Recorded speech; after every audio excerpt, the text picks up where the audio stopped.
Hello everyone. All right, so I'm back again, Bintel Powell. I'm here to talk about something critically important, which is the dropout crisis in America.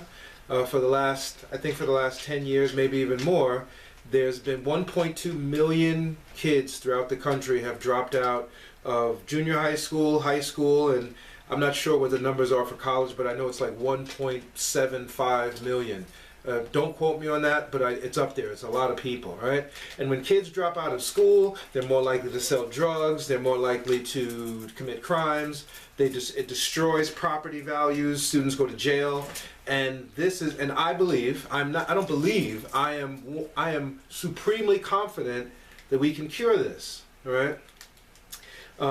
So I'm going to talk about how we intend to cure this, and some of my experiences with my own mistakes as a parent, and I think this is going to make logical sense to you. So basically, my theory is that, well, I'm going to start off with my own story, with my own mistakes. When I was in college, and I told this story before. Bintel Powell, please like and subscribe. So because I'm going to be talking about these things, this is directed right at the colleges, because I'm setting up to do a college tour at all the historically black colleges, and this is my main value proposition to them. All right. So when I was in college, I was in Boston. I'm getting ready to get out. I noticed that in college, college is the only place where people will encourage you to let your imagination run away with you and do something amazing. But when you get out of college, people try to incarcerate you and imprison you and tell you can't do that, you can't do this. But in college, they tell you the exact opposite. In my opinion, college is the most aspirational time of anyone's life. And it's really, for that reason, it's really sad when kids can't go. Right? So when I came home, I didn't want to be an engineer. I wanted to sell art in Manhattan. My mom was an artist, and I was going to come home and I was going to be her manager, and I was going to sell her paintings for hundreds of thousands of dollars and do shows and blah, blah, blah. And it was going to be a very cool time, right? I was going to be the talented Mr. Ripley or Thomas Crown. Right? That was my goal. And when I came home, to my surprise, I saw that there was a group of Jewish kids that had gone to private schools in Manhattan that had the entertainment industry and the art world in almost like a chokehold. It was like their own Cosa Nostra. When I went out to the Hamptons, and this Jewish kid that I worked with, we were at this restaurant called it was called Butter. Britney Spears and all these celebrities used to do their parties there, and we were in the basement, and I said, I want my house to look like this bar. And this Jewish kid turned around and looked at me, and he was like, you're coming to the Hamptons with me. And that's how I ended up out in the Hamptons. He brought me out there, and there was a group of them. And long story short, the one little short kid, Ron, ended up being the general manager of Jay-Z's bar, the 4040 Club. Right? I was like, I used to go in there and Ron, what the hell? He was like, I'm the general manager. I was like, all right, they were so united and they were so tight that the entire infrastructure, back-end infrastructure of the entertainment industry was all these little private school Jewish kids. So I realized that I couldn't keep up with that. I made friends with a lot of them. We used to do parties. One of them took me to the opening of this really cool restaurant on the Upper East Side called Tao. I remember going to that restaurant, to the opening for that. There was celebrities and all kind of football players. They were stuffing food in them. It was a sick time.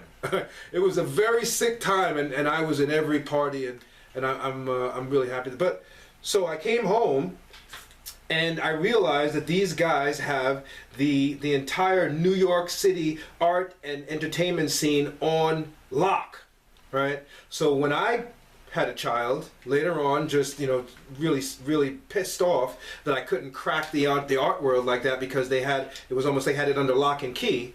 I said, I'm going to put my daughter in the best private school that I can afford, or that I can't afford, so that when she gets out, she won't have to face what I faced, right?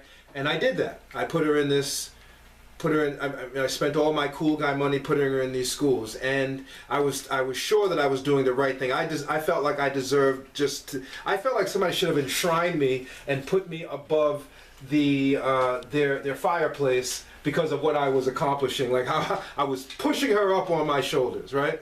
But it backfired. It backfired, and for years I didn't understand why it backfired, and because I was really hurt that it didn't backfire. It actually backfired in a big way. My daughter actually turned out hating me for it, right? Told me that I think white people are smarter than black people. That's why I put her in some stushy private school, right? When that's the furthest thing from the truth. And I didn't understand why it backfired until now. And it backfired because those kids at this school called Buckley, out in this place, Long Island Roz, I'm naming names now. The mayor of Buckley, or the founder of Buckley, I found out, was the mayor of Sands Point, this incredibly wealthy neighborhood out in Long Island where Oprah Winfrey lives. Oprah Winfrey has a house in Sands Point, right? And the mayor was the founder of this school called Buckley. She went to some other little private school before that, Rinky Dink private school in Hicksville, and then when she was in junior high school, I put her in Buckley, right? And I didn't realize she rebelled against it and ended up hating me for it. Right? Her mother used it against me and said that I was racist against black people and that the public schools were better than the private schools. Absolute caca. But the reason why it backfired is that those kids lived with their parents in mansions and yachts. Those kids, their parents were the executives that were in Manhattan, that were hiring, that were the VPs of sales and the CEOs of Coca-Cola and Condé Nast and Viacom and the head trader. I used to see commentators from television picking up their kids, and we're in the same class as my daughter, right? The guy from the Shark Tank, his daughter was in the same class as my kid, right? Those kids were competing with their parents. My daughter was not competing with me, because in her eyes I wasn't successful. She was competing with what she saw on TikTok and Instagram. So she did not feel the need. Those kids would study till 3 o'clock in the morning. They were such aggressive overachievers because they were trying to prove to their parents that I'm going to be more successful than you, right? They had an incredible chip on their shoulders. As wealthy as those kids were, their fathers were doctors and lawyers, those kids were tough, grit, right? My daughter had none of that. In fact, her mother used to try to encourage her to not study, which was just insane, but that's a whole other conversation. So how are we going to install grit in children? Not like my daughter. Not my daughter who got everything she wants and doesn't see the need to work hard at anything. All right? She's delusional. I'm talking about kids in public schools who are, like my daughter, competing with what they see on Instagram. How are we going to install grit in them to make them equally as aggressive academically as those kids that my daughter went to private school with? This is how we're going to do it. We're going to raise their expectation of what they can achieve. All right? So you've all seen this model. This is the model for my money machine. My model, my invention of a model that you can use to figure out how anybody makes their money. So if you see somebody driving down the street in a Bentley, or you see some wealthy people, and in your mind, which happens in my mind, what are they doing to make that much money? You can use this model to figure out exactly how they do what they do. No matter what kind of money they're making, the behavior of their money manufacturing can be described by this schematic or this drawing, right? If you don't know it, so this is called the unicorn, all right? Entrepreneurs strive to make a money machine that is called a unicorn. And a unicorn, if you haven't seen some of the other videos, a unicorn is full of companies like this, full of products like this. Amazon, Tesla, TikTok, Instagram, all right? Netflix. These are all, as I've described, disruptors. Disruptors are like atomic bombs. They destroy an entire industry, rebuild a whole new industry in its place, making the creator of this disruptor a billionaire and a trillionaire in the process. Right? And the reason why this is called a unicorn company, right, is because these disruptors are so valuable that they they turn this money machine, they get this money machine moving so fast that its output, remember we talked about the input here and the output, that's how engineers look at things.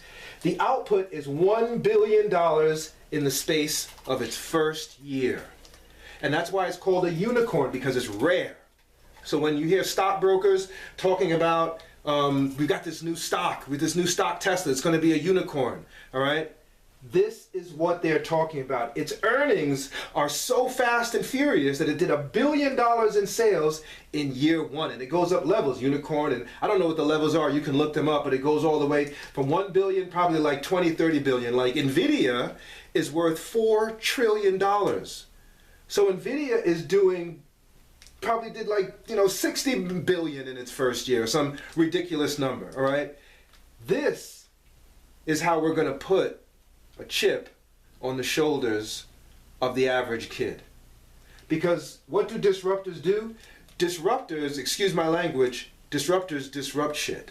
They break shit, right? They destroy, so as an example, when I went to Northeastern, this guy Sean Fanning invented Napster, destroyed the music industry, put companies out of business, Tower Records, gone, poof, the CDs, gone. All right, now everybody's downloading music. That was Sean Fanning. If you guys watch the movie, The Social Network, Justin Timberlake plays his character. And just to corroborate the fact that they don't want anybody to know that Sean Fanning actually went to Northeastern, they didn't say he went to Northeastern. They say he went to Dartmouth or some Ivy League school.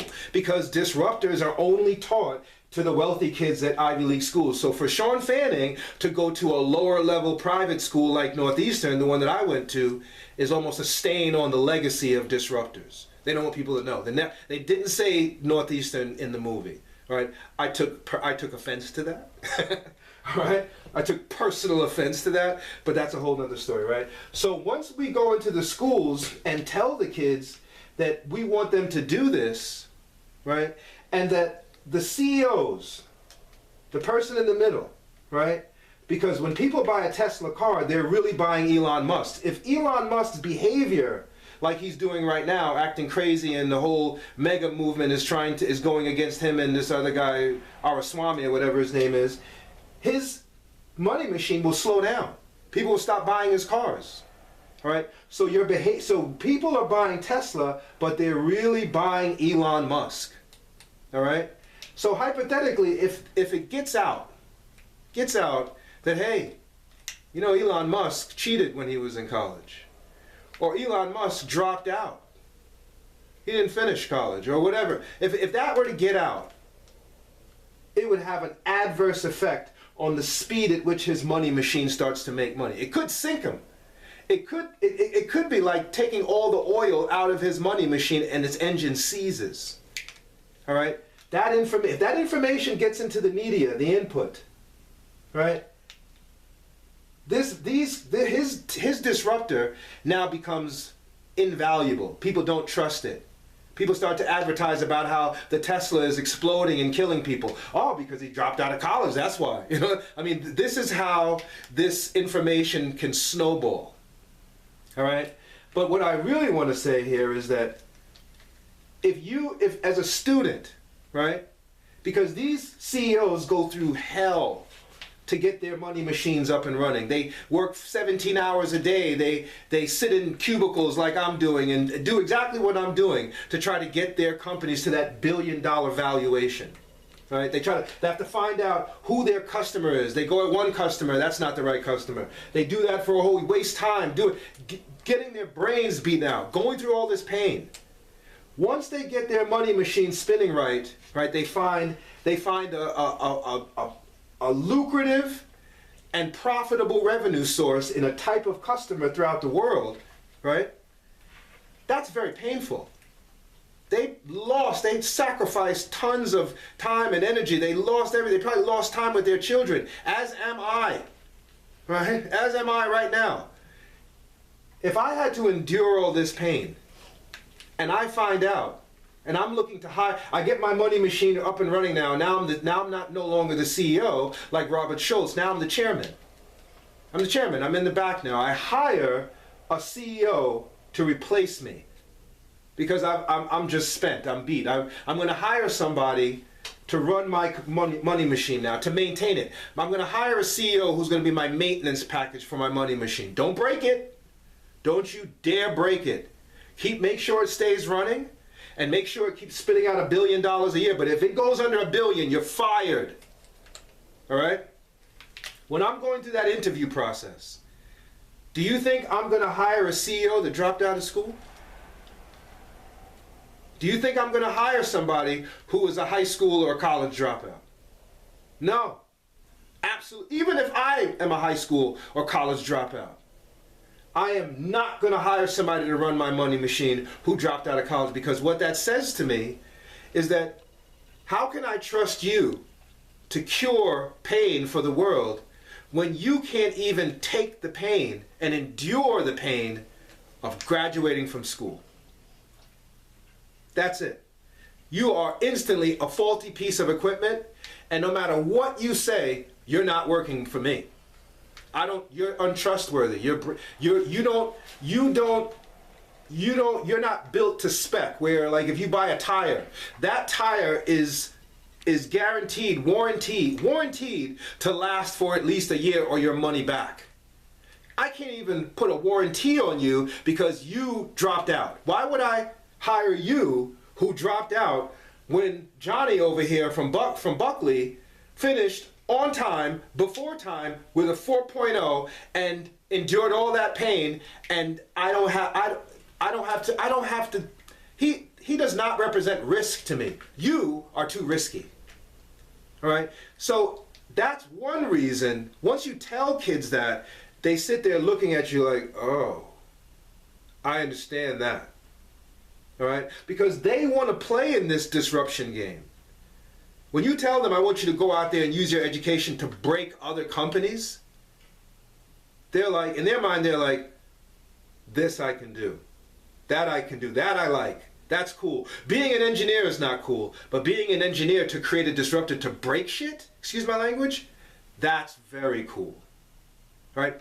And if another thing you have to think about, what's in it for them to stay in school at this point?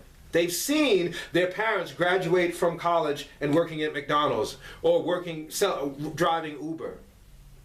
It's not appealing enough for them to say, I'm going to stay there. In their mind, they're like, listen, I'm not going to take all this pain. I can just go drive Uber, or I can just go deliver for Amazon. I can just go work as a delivery guy for Amazon. I can make the same money, I can get a pension and retire. They don't know that people are making more disruptors like artificial intelligence and robotics, so that those jobs are soon going to be gone.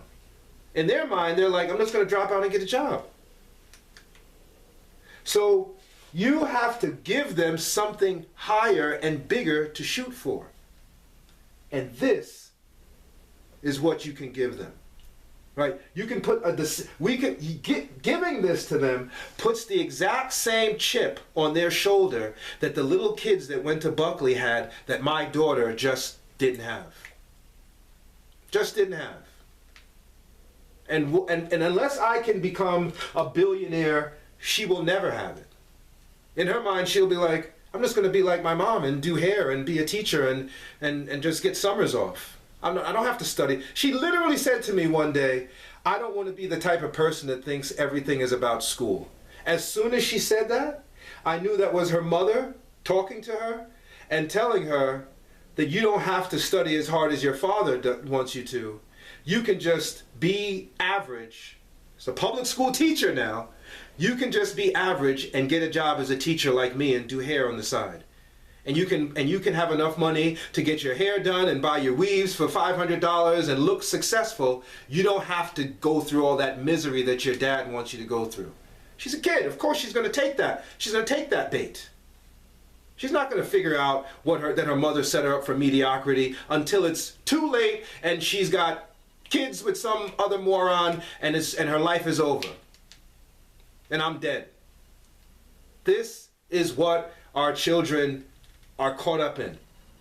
So until you give them something bigger to shoot for, because they've got huge egos, right? What's really, I talked to a guy about this today. The kid that goes to the community college and the kid that goes to the Ivy League school have the same desire and dreams and aspirations for success.